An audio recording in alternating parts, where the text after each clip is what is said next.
Terakhir adalah seorang sniper dengan ID game 24K. Tapi di sini Chauvin berkata kalau dia tidak kenal orang dengan ID 24K. Tidak sempat berbicara lebih banyak, koneksi mereka lalu terputus lagi. 14K 是谁啊？我不认识啊。小北，刚才跟谁说话呢？你一定要阻止他去看11月22日那场。陆小南，高27班。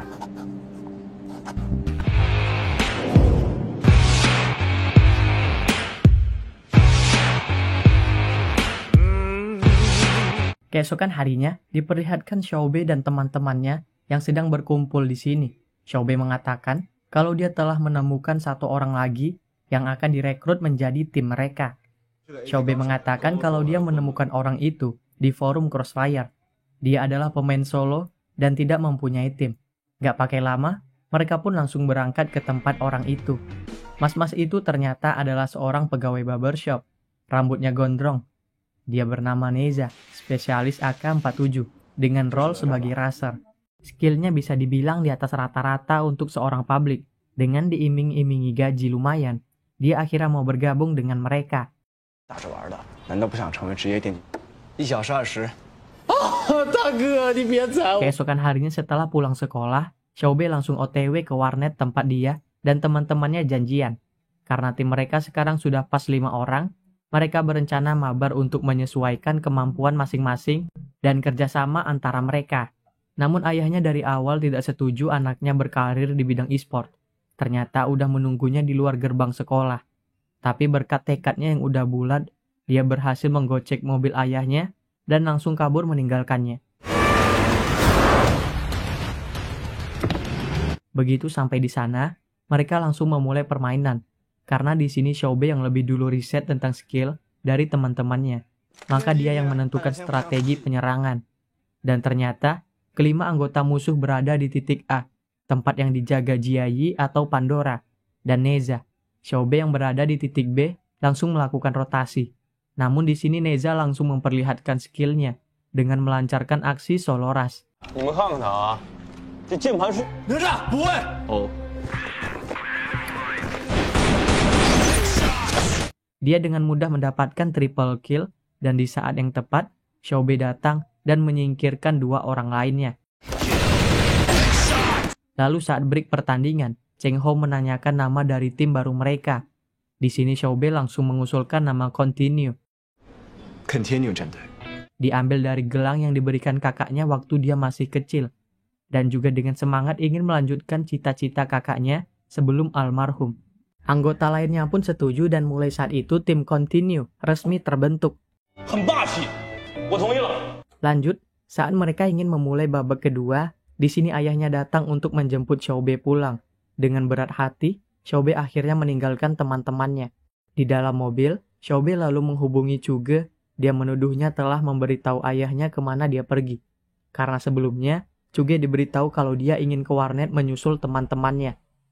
Di sini Xiaobei juga menyinggung Cuge sebagai orang yang caper karena kurang kasih sayang orang tuanya. Merasa tidak terima, Cuge lalu memblokir nomornya Xiaobei.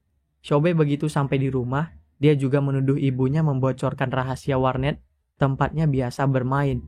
Namun di sini, ibunya berkata kalau sebenarnya ayahnya lah yang mencari tahu di mana keberadaan warnet itu.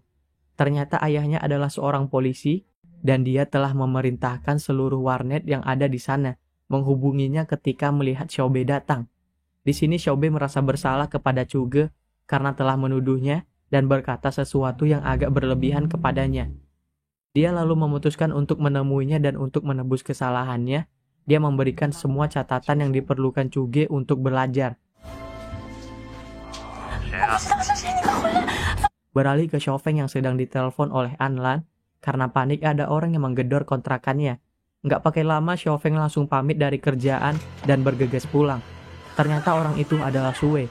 Tujuan utama Sue ke sana adalah untuk mengambil KTP-nya yang ketinggalan dan memberitahukannya kalau dia udah bergabung dengan tim dinasti dan berencana untuk mengikuti turnamen nasional.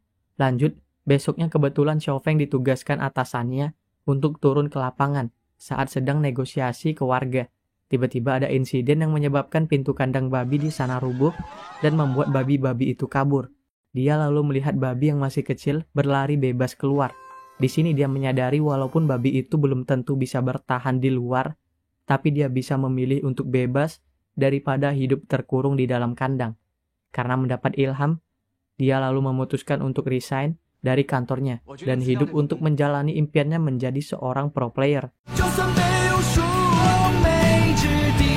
Keesokan harinya Xiaofeng janjian bersama teman-temannya di warung yang kemarin, kecuali Sui yang sekarang sibuk latihan sama tim dinasti.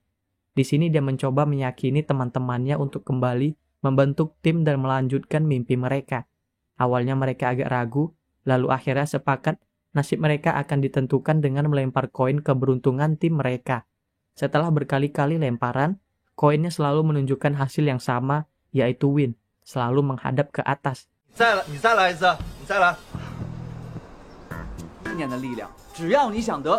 Merasa itu adalah petunjuk dari semesta, mereka akhirnya sepakat membentuk tim OneCoin lagi. Lalu di sini, Qilin merasa kurang mantap kalau Sui nggak diajak. Xiaofeng lalu berjanji kalau dia akan membawa Sui kembali ke tim mereka. Xiaofeng lalu pergi menemui Sui yang sedang latihan bersama timnya yang sekarang. Di dalam game, dia membujuk Sui untuk kembali ke tim OneCoin. Di sini Sui memintanya untuk mengakui kesalahannya kemarin dan berlutut untuk memohon agar dia masuk kembali ke timnya. Memang dasarnya mereka udah teman dekat, Sui akhirnya setuju dan tim OneCoin kembali ke formasi semula.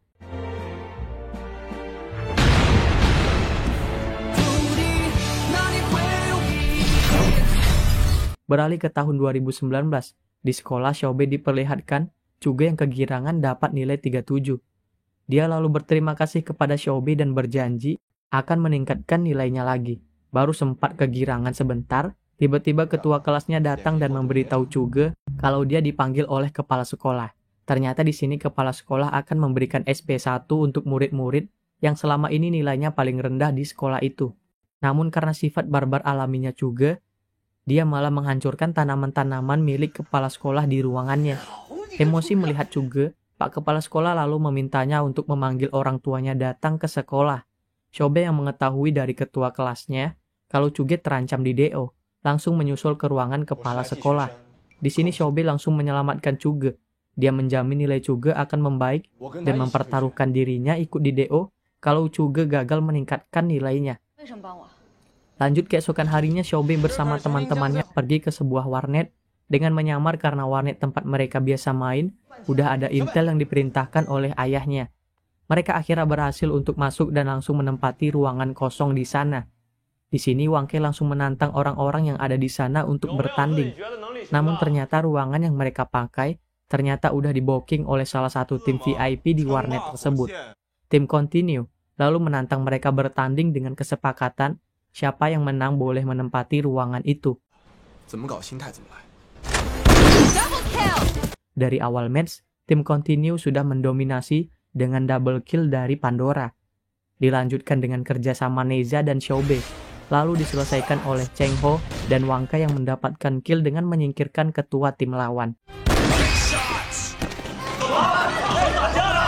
Hampir terjadi baku hantam karena tim lawan tidak terima dengan kekalahannya. Namun hal itu berhasil dihindari berkat pemilik warnet yang datang dan mengusir mereka. Usut punya usut ternyata pemilik warnet itu adalah salah satu dari anggota tim kakaknya Xiaobei dulu. Mas-mas itu malah memberikan ruangannya secara gratis, begitu tahu kalau tim Continue itu adalah tim Xiaobei. Kembali ke tahun 2008, di mana tim OneCoin juga sudah mulai aktif mencari lawan. Diperlihatkan lawannya kali ini adalah bocil-bocil. Namun karena kekompakannya, mereka berhasil mengalahkan tim OneCoin di babak pertama. Lalu dengan menyusun strategi baru, Xiaofeng berencana mengalahkan mereka di babak kedua. Namun belum sempat menyelesaikan pertandingan, istri dari salah satu anggota timnya datang dan menyeret salah satu anggotanya pulang. Terus tidak berselang lama, temannya yang tadi diseret istrinya tadi datang lagi. Namun di sini dia datang bukan untuk melanjutkan permainan, melainkan untuk berpamitan, karena dia diancam akan diusir kalau masih main warnet bersama mereka. Dan akhirnya tim OneCoin kekurangan satu orang lagi untuk mengikuti turnamen. Setelah kembali ke rumah, Xiaofeng lalu tidak sengaja melihat kertas berisi nama dan alamat sekolah. Di sini dia langsung teringat akan janjinya kepada Xiaobei kemarin untuk menemui kakaknya. Dia pun bergegas menuju ke sekolah itu. Namun karena orang luar tidak boleh masuk ke sana, dia hanya bisa menitipkan pesan kepada wali kelas kakaknya Xiaobei. 10月22号有场穿越火线比赛，让他去看，就这一点事儿。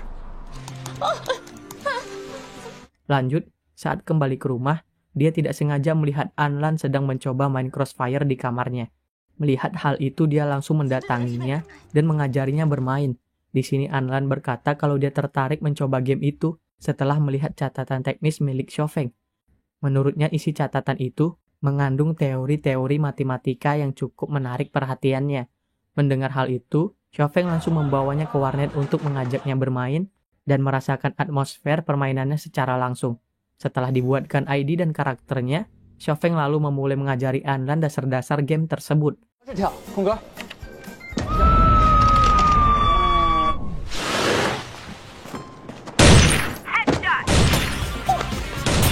Melihat Xiaofeng yang serius membimbing Anlan, anak-anak warnet di situ langsung menantang mereka berdua bertanding.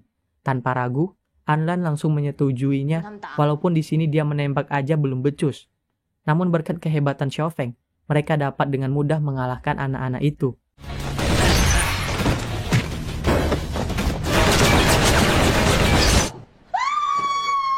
Begitu kembali ke kontrakan mereka, Anlan langsung menodong Xiaofeng untuk merekrutnya menjadi manajer tim OneCoin. Ternyata di sini, Anlan sudah lebih dulu melakukan riset dan mengumpulkan data-data yang berguna untuk menunjang informasi jika mereka ingin mendaftar di turnamen nasional. Xiaofeng yang cukup kaget melihat hasil riset Anlan pun langsung membawanya bertemu teman-temannya.